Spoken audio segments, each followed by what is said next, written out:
ارسلان صاحب سوال کرتے ہیں، مومن اور گناہگار مسلمان کے لیے قیامت کے دن کی مقدار کا کوئی فرق حدیث پاک میں آیا ہے تو واضح فرمائیں۔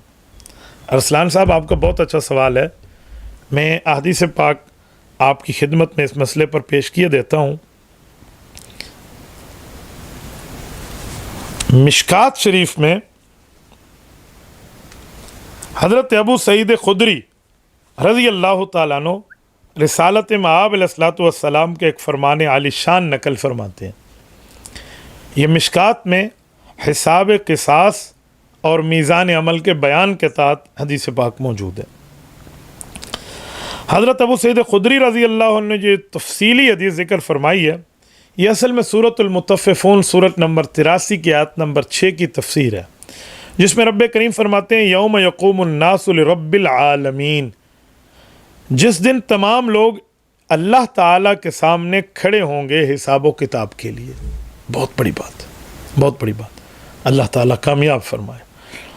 تو فرمایا اس وقت جو لوگ کھڑے ہوں گے حساب اور کتاب شروع ہوگا، تو فرمایا مومن کے لیے حساب و کتاب کا لمحہ اتنا آسان ہوگا کہ گویا فرض نماز کی ادائیگی کرنے جتنا اس کو ٹائم لگے گا، بس قیامت کا دن اسے یوں ہی لگے گا اور گزر جائے گا۔ یہ مومن کے لیے۔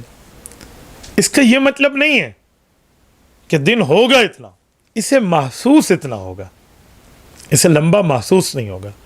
ورنہ سورۃ معارج، یہ جو 29ویں پارے میں موجود ہے، سورۃ سأل سائل، اس میں موجود ہے کہ کان مقدارہ 50,000 سنہ، قیامت کا پہلا دن جو ہے یہ 50,000 سال کے برابر ہے۔ تو کفار پر اللہ معاف فرمائے یہ حال ہوگا، لیکن مومن کے لیے تو رب کریم نے اعزاز رکھا ہے نا، وَكَانَ بِالْمُؤْمِنِينَ رَحِيمًا، قرآن کریم میں کہ اللہ مومن کے ساتھ رحیم ہے، اور اللہ کی رحمت دنیا اور آخرت دونوں میں مومنین کے ساتھ ہے۔ تو ایمان بہت بڑی چیز ہے، کلمہ طیبہ بہت بڑا، خدا کی قسم ہمارے پاس ATM کارڈ ہے، شاید یہ بھی کم میں تشبیہ دے رہا ہوں، اس سے بھی زیادہ ہونا چاہیے۔ حالانکہ قیامت کا دن بہت سخت ہے۔ یہ سورۃ مدثر کے اندر اگر آپ دیکھنا چاہیں نا، یہ سورۃ مدثر میں آپ کو ملے گا،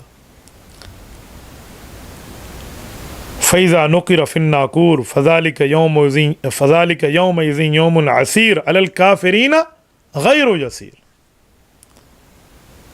تو اس سے اندازہ لگائیں، رب فرماتے ہیں وہ سخت دن ہوگا اور وہ آسان نہیں ہوگا۔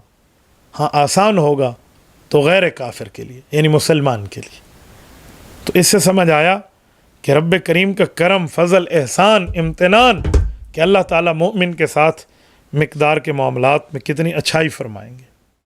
تبارك الذي نزل الفرقان على عبده ليكون للعالمين نذيرا۔